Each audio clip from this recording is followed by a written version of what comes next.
Let's move to Patrick in Minnesota. Hi, Patrick. Is it still cold in Minnesota, or has it gotten warm up there? Well, it's chilly, Dr. Joe. I'll tell you that. It's not spring yet. It's certainly not summer. So. Yeah, this morning in Nashville it was like with you though, sir. Yeah, it was like 39 degrees in Nashville this morning. Can you believe that? I mean, it's cold here. Oh, hey. We consider that warm still. I get that. I understand. How can I help you today, Patrick? Well, Doctor, here's the situation. I'll try and keep this short because I could spend an hour, and I know you don't have that. But Yeah.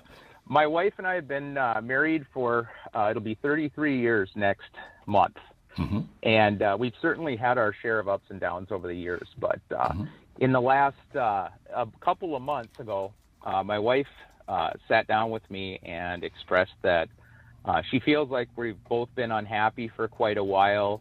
We both deserve better.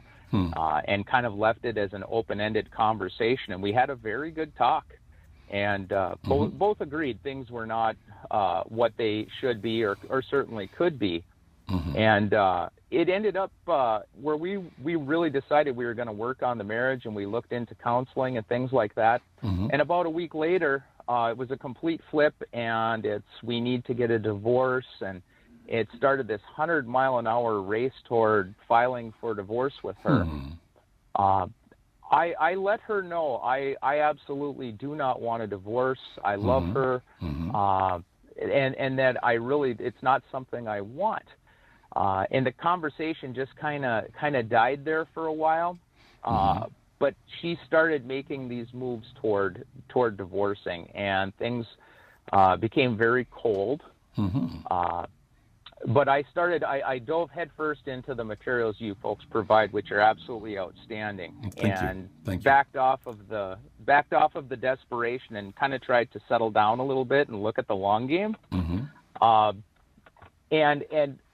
we went through a period there where she has withdrawn over the last 4 years, and we've had one conversation since where she really expressed that she feels like the marriage has been basically over for 4 years, and she was basically going along to get along. She doesn't love me anymore. The whole thing. It's very kind of a typical. So where we're at, I've just continued I have not talked about the relationship. When we did have that last conversation, I did ask her if we could please just slow this process down. Because it's, to unwind 33 years together is not an overnight thing. Right. And she agreed to that, but then she's made little pushes letting me know, no, this is still happening. It's happening. And we go through periods with her where she's very cold and withdrawn, but then we'll have a day or a day or two where it's better than it's been in 5 years. Okay. And it's such mixed signals, and I guess I'm riding this up and down wave. Yeah. And I'm struggling so hard with, is this her just being more relaxed and good to me because she knows she's got an end game and she's going to get out? Or is it she's maybe having some second thoughts? Maybe some of the things she said were a little extreme in her mind and she's backpedaling from it. It seems like we'll have a good day. She kind of has a circle of friends that I believe are very toxic to the marriage. And it seems like we'll have a good day, she'll talk with them, and then it's 3 bad days. And then she'll kind of come out the other side. And I'm just riding this wave, and I'm not sure, other than backing off the relationship talk and just kind of going along day to day, if that's the best way to go or what to do. I'm really confused. I get that. You appear to be, based on what you were saying, I was listening to you there, you tend to be this kind of person that tries to logically analyze everything. Am I correct about that? You are spot on. Okay. All right. Guilty as charged. Okay. And when you do that, of course, you wind up with like maybe it's this, maybe it's this, maybe it's this, which can actually be more confusing in the long run. But I appreciate the fact that you have that kind of mind, that you can think like that. Now, Patrick, we work on the principle, the basic principle, and there might be an exception to it. I've never seen one, but there might be an exception to it, that people typically don't leave what they have unless they believe what they're going to is better. So what do you think it is that she believes or thinks is better than being with you? Any idea? Well, based on the past, we could go down a lot of different avenues. There was a period 25 years ago where there was some infidelity on her part. Okay. Do you think that's happening now? I never felt like we truly. I have people, of course, that I've confided in that will tell me absolutely it is, but I honestly cannot say that I think that is what's going on. Okay. I think it's things that have compounded over the years since then. So what I'm hearing you say is that you think that in all likelihood, this is what I'm feeding back what I'm hearing. You tell me if I'm hearing it right, okay? Mm-hmm. That some people are planting ideas into her head that if she divorces you, she's going to be better off because of something. In other words, you'll be free, or you can do this, or whatever else. People sometimes leave. Sometimes people leave because the relationship they're in, they perceive it as being very toxic. Like if my husband is controlling or my wife is too demanding, etc. Then we look outside and say, okay, what out here might be drawing somebody? And if you're looking toward that, then it could be a person, obviously, but it also can be a lifestyle, like I want to go drinking and carousing, or it can be just an idea, a dream, like, wow, if this is not quite as fulfilling as I thought it was going to be, they start getting a fantasy of, but out here, there's freedom, and maybe I'll find that Prince Charming, or those kinds of things. And so there's almost always some kind of a push. In other words, there's never a perfect relationship here, but we look to see if there's a big major push, like being controlling or that kind of thing. And then out here we look to, okay, what's drawing? You're saying you don't have any evidence that there's anybody else, so maybe there's not anybody else. And if she's not out drinking and carousing, then it doesn't sound like there's a lifestyle, but it could be. There's a possibility that these people are feeding into her brain that if you get rid of him, then Prince Charming's going to come along. May not be using that phraseology, you understand? But if you're out here, now these people that she's talking to, are they divorced? Well, some are, yes. There's two very close friends she's had since high school that she had lost connection with and reconnected in the last 5 years. They're both having marital problems, complain about their husbands constantly. They're not making any moves toward divorcing, but it's almost like this is their divorce by proxy. Like they're getting to live through her, and there's some push there.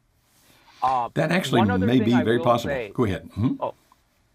The other thing I will say, over the last certainly 4 years, there's been a real loss of emotional intimacy between us. She has withdrawn, and that leads to a loss of certainly physical intimacy as well. So that certainly went very dry also. But there's the one friend in particular that I believe she's literally shifted that emotional intimacy to, and pulled that back from me. And that's where I'm so, and I have kind of tried to gently point that out without being accusing about it. Yeah. And she even admits it. But I think that intimacy is what she's missing, and yet could be. It's like she's almost afraid to bring that back to us, and it's what I have been trying to reestablish with her over the years, not just recently. And she was just so resistant. Like, she's having that taken care of elsewhere. I don't need you for this anymore. That's very possible. Again, you're one of these very logical guys. You're dissecting and pulling it apart in all kinds of ways. And so, may I make a suggestion? And the suggestion is, and you may be actually doing this already anyway, rather than focusing on trying to save the marriage, focus on you. Are you okay? Okay. I heard some noise. Are you okay? Yeah. I thought maybe you fell or something. I heard this terrible noise. No. I'm good. Okay, all right.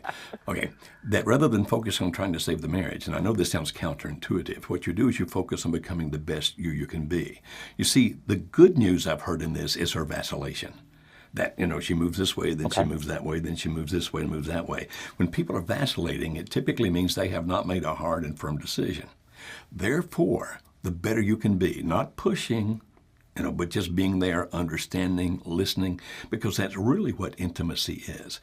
If you say it slow, you have it. Into me see.